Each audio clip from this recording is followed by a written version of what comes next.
So in today's video, we're going to check out the brand new octave pedal from Boss, the Boss OC-5. This little pedal right here has got some really impressive technology, and we are going to decide whether it can replace my Micro Pog in today's video.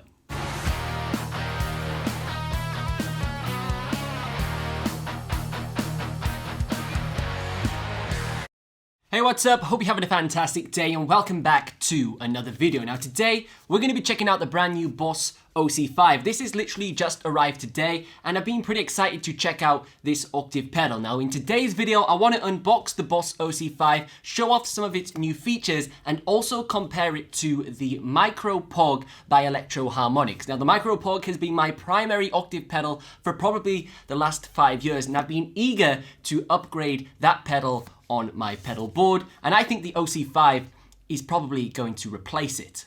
So the packaging of the Boss OC-5 is exactly the same as the Boss RC5, which we recently took a look at that you can check out over here, which is Boss's brand new single track looper pedal. The only difference is this is brown and says OC5 instead of it being red and saying RC5.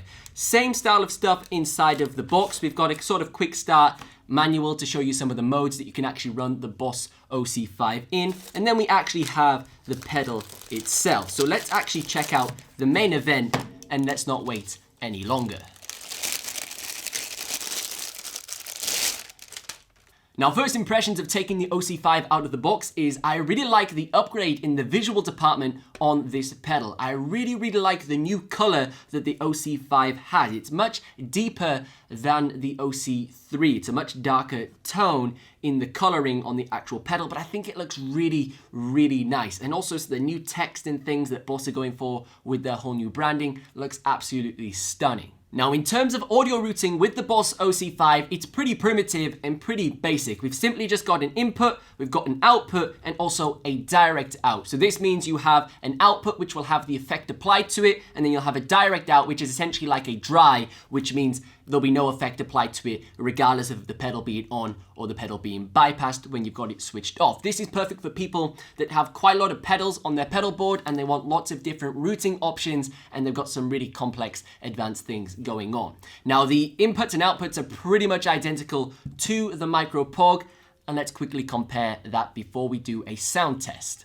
Now, in terms of inputs and outputs compared to the Micro Pog, you can see we've got an input exactly the same, we have an effect out exactly the same, and then we also have a dry out, which is the exact same as the direct out on the OC-5. But where it starts to get really interesting with the Boss OC-5 is the actual modes we can run the octave pedal in. Now, the Micro Pog, in my honest opinion, is pretty one-dimensional. Yes, it's a polyphonic octave pedal, but it kind of ends there. You've got the option to turn the sub-octave up and the octave up, but that's pretty much it. You can affect the dry, and there's no other modes to run this pedal in unless you get the much more flushed out Pog, which is much more expensive compared to the Micro Pog and also compared to the OC-5. Now with the Boss OC-5, we have very similar options as on the Micro Pog, but there's also multiple different modes we can run the octave pedal within. And I actually did a video breaking down each of these modes in depth that you can check out over here when the Boss OC-5 was announced a few months ago. So if you want to learn about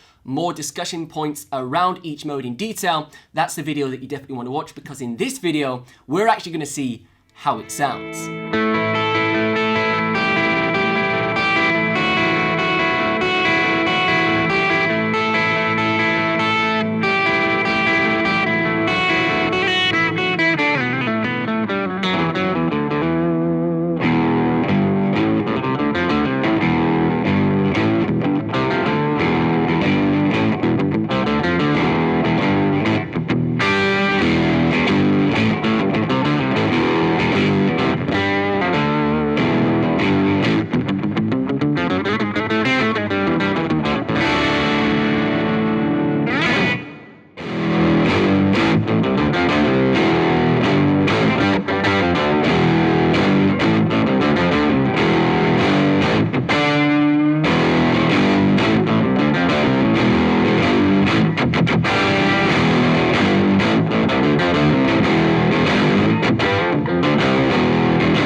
So what you just heard in that demonstration there was the Boss OC-5 and the Micro Pog being ran directly into the brand new Boss GT1000 core, which was doing all of my amplifier guitar processing, and the patch I was running was sort of a Fender Deluxe style amplifier with a little bit of delay, reverb, and overdrive on the amp channel, so you just understand the type of guitar setup. Now, in my honest opinion, first impressions of the Boss OC-5, I'm really impressed, and compared to the Micro Pog, I don't think I'll ever use my Micro Pog ever again. Now I have the Boss OC-5, and the reason for that is the versatility of the OC-5. Now, the Micro Pog is very one-dimensional. It just sounds really filthy. Now, if you want that effect, that's absolutely fantastic because it's got great polyphonic capabilities and it does a good job at that. But if you want to play guitar chords, for example, at the same time as having bass on your guitar, then the OC-5 is a much better option because it has much more accuracy during the tracking and also the ability to adjust the range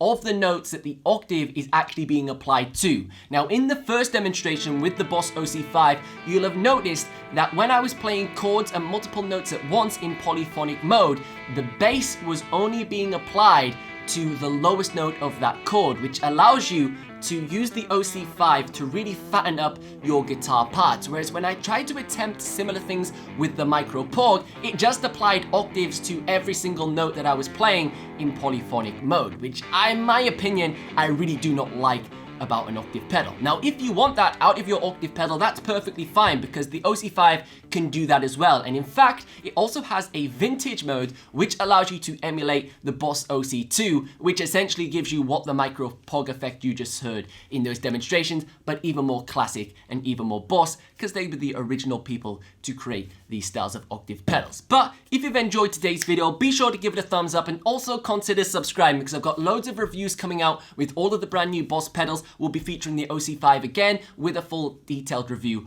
once I have a bit more experience with the pedal. But as always, I've been Ben Rollins. Thank you so much for watching, and I will see you in the next one.